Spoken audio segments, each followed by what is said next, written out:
हम लोग वर्गीकरण पढ़ेंगे, ठीक है। वर्गीकरण सबसे पहले किसने दिया था, बताएगा कोई? वर्गीकरण सबसे पहले दिए थे जिनका नाम था आर्यच व्हिटेकर। आर्यच व्हिटेकर कब दिए थे?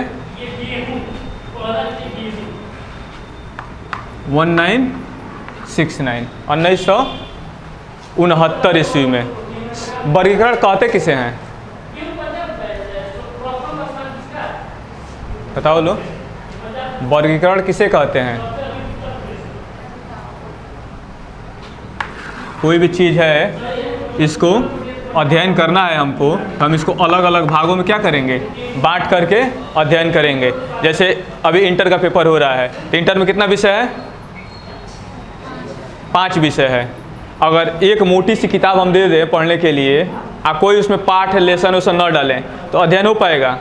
नहीं हो पाएगा। तो करना क्या पड़ेगा, उसको हम छोटे छोटे भागों में, स्टेप में बांट देंगे। जैसे हिंदी हो गया, इंग्लिश हो गया, विज्ञान हो गया, गणित हो गया, संस्कृत हो गया, ठीक। ऐसे भौतिक विज्ञान, रसायन, उसको छोटे छोटे भागों में जब हम बांट देंगे, और फिर उसको बांटने के बाद से फिर उसको क्या करेंगे, उसके अंदर हम क्या डालते हैं, पाठ। जीव विज्ञान तो उसमें पाठ बना देंगे, पाठ 1, पाठ 2, पाठ 3, ऐसे करके लेसन वाइज हम उसको बांट देते हैं। तो हमको क्या मिल जाता है, छोटा छोटा मिल जाता है, जिसको हम आसानी से अध्ययन कर सकते हैं। तो वर्गीकरण किसे कहेंगे? किसी भी जीव जातियों के समूह को या फिर कोई भी विषय को छोटे छोटे भागों में बांटकर अध्ययन करना वर्गीकरण कहलाता है। सबसे पहले जो जैसे जीवों का वर्गीकरण जो हुआ था, इस पृथ्वी पर लगभग कितने प्रकार के जीव पाए जाते हैं? हम लोग शुरू में पढ़े थे, लगभग 18 लाख प्रकार के जीव पाए जाते हैं टोटल, जिसमें से 3.5 लाख, 3.5 लाख क्या पाई जाती हैं, वनस्पतियाँ पाई जाती हैं। 18 में 3.5 घटे, कितने बचेगा?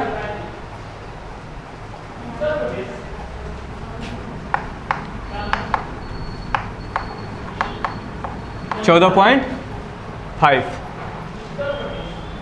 3.5 लाख पौधे और 14.5 लाख प्रकार के क्या पाए जाएंगे, जंतु। प्रकार इतने नहीं, इतने प्रकार के पाए जाएंगे, ठीक है। 3.5 लाख प्रकार के पौधे और 14.5 लाख प्रकार के जंतु। अब इन सारे 18 लाख को हम चाहें कि एक साथ अध्ययन कर ले, तो हो पाएगा क्या जी? एक साथ अध्ययन नहीं हो पाएगा। तो उसके लिए क्या करेंगे, हम इसको छोटे छोटे समूहों में बांटेंगे, छोटे छोटे समूहों में बांट करके अध्ययन करेंगे। तो सबसे पहले आर्यच व्हिटेकर ने क्या किया था कि जितने भी जीव पाए जा रहे हैं इस पृथ्वी पे, सबको कितने भागों में बांटा था? सबको 5 भागों में बांटा था। और उन्होंने देखो कितना अच्छा से एक बनाया था चार्ट, जिसकी सहायता से हम आसानी से समझ सकते हैं। 1 भाग, ठीक, 2 भाग, 3 भाग, 4 भाग, फिर 5 भाग। किसने दिया था? आर्यच व्हिटेकर ने। अब पहले भाग का क्या नाम दिया गया था? मोनेरा, ठीक, अभी सबका हम परिभाषा पढ़ेंगे, मोनेरा। दूसरे का प्रोटिस्टा, ठीक। तीसरे का जंतु जगत, इंग्लिश में बोलेंगे एनिमेलिया,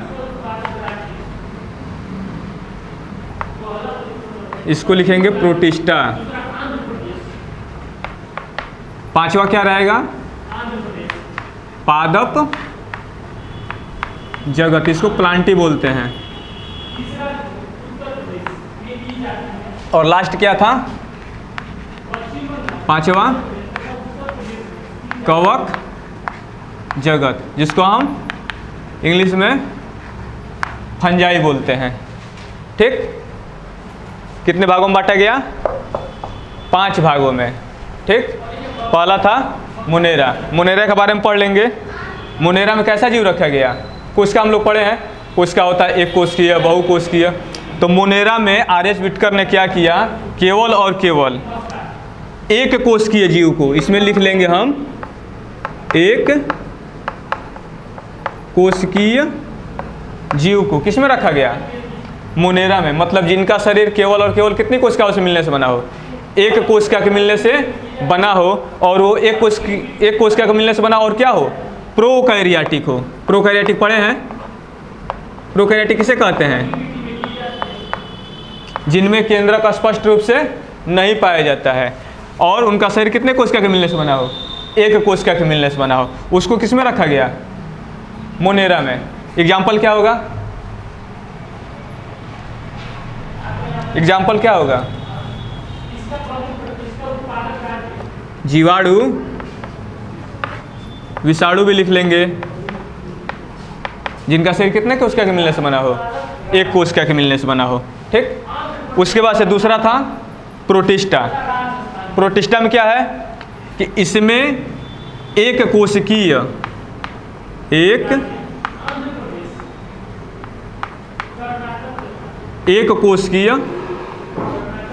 यूकैरियोटिक जीवों को रखा गया।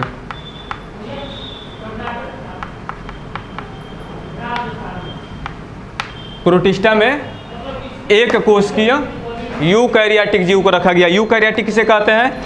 वह जीव जिसका शरीर एक कोशिका के मिलने से बना हो और उसमें केंद्रक स्पष्ट रूप से पाया जाए। इसमें केंद्रक नहीं पाया जाएगा, ये भी एक ही कोशिकीय होगा। इसमें केंद्रक पाया जाएगा, ये भी एक कोशिकीय होगा। ठीक।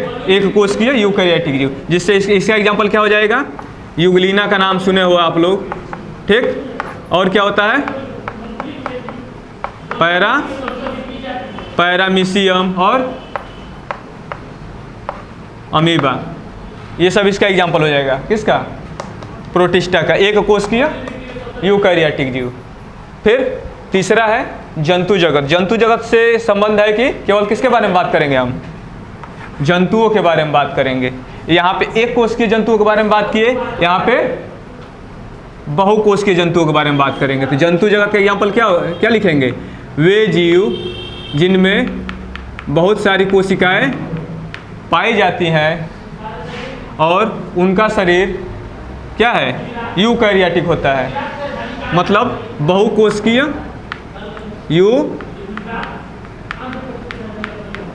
यूकैरियोटिक जीव। ठीक है। बहुकोशिकीय यूकैरियोटिक जीव जिनका शरीर बहुत सारी कोशिकाओं के मिलने से बना हो और उसमें केंद्रक कैसा पाया जाए? उस कोशिकाओं में केंद्रक पाया जाए। एग्जाम्पल क्या होगा इसका? जी एग्जाम्पल क्या होगा इसका? बहुकोशिकीय यूकैरियोटिक जीव का एग्जाम्पल क्या होगा? जिनका शरीर बहुत सारी कोशिकाओं के मिलने से बना हो और यूकैरियोटिक हो। जितना देखा तरलो आँखी से, जितने जीव हम देख रहे हैं, जितने जंतुओं को हम अपनी नंगी आंखों से देख रहे हैं, सब क्या होते हैं? सबके सब क्या होते हैं? बहुकोशिकीय होते हैं। कुत्ता, बिल्ली, घोड़ा, बकरी, हाथी, चूहा, चींटी सब क्या है? बहुकोशिकीय है। लिख लेंगे मनुष्य एग्जाम्पल में, और कुत्ता, बिल्ली, ठीक, घोड़ा, जितना हम नंगी आंखों से अपने देख रहे हैं सब क्या है? बहुकोशिकीय है।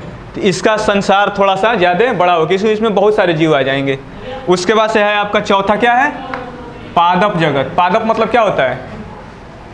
पादप मतलब पौधा। तो यहाँ पर हम किसके बारे में अध्ययन करेंगे? पौधों के बारे में। इसमें क्या लिखेंगे कि वे जीव, वे पौधे जिसमें हरित लवक पाया जाता है, या फिर एग्जाम्पल में क्या लिख लेंगे? समस्त हरे पौधे। मतलब जितने हरे पौधे थे सबको आर.एच. विटकर ने किस में रख दिया? पादप जगत में रख दिया। ठीक।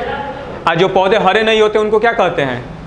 कुछ ऐसे ही पौधे पाए जाते हैं जिसमें हरित लवक नहीं पाया जाता है, क्लोरोफिल नहीं पाया जाता है, प्रकाश संश्लेषण की क्रिया नहीं करते हैं, तो उनको क्या कहते हैं?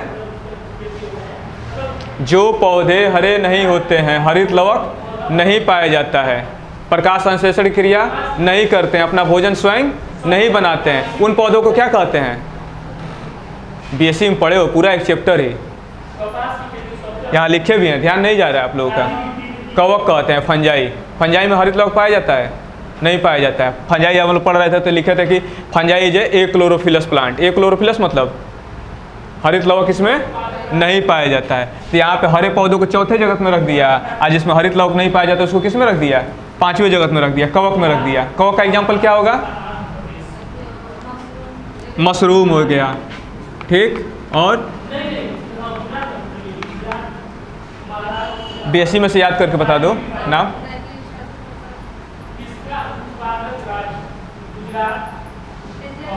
पेजाइजा किस पे उगता था? गोबर पर, गोबर पर उगता था, उसको कैप्रोफिलस कहते थे। और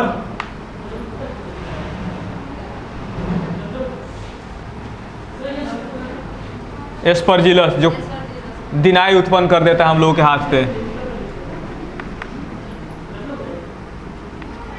एस्परजिलस। और जितने पौधे हम देखते हैं जो हरे नहीं होते हैं, जैसे कवक में कुकुरमुत्ता हो गया, हम लोगों के अगल बगल रोटी में फफूंदी हो जाता है, अचार में फफूंदी हो जाता है, घर में खराब हो जाता है ना अचार खराब हो जाता है तो फफूंदी पकड़ लेता है वाइट वाइट, वो भी क्या है? एक प्रकार का पौधा ही होता है जिसमें हरित लवक नहीं पाया जाता। उन सब पौधों को उन्होंने किस में रख दिया? कवक में रख दिया।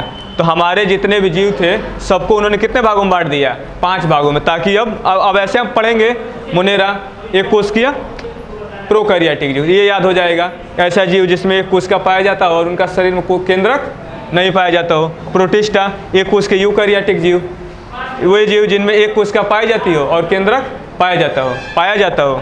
जंतु बहुकोशिकीय यूकैरियोटिक जीव। समस्त हरे पौधों को पादप जगत में रख दिया और कवक को किस में रख दिया? जो हरे नहीं होते उसको कवक में रख दिया, फंजाई में रख दिया। 5 हो गया, ठीक। किसने बताया था? आर.एच.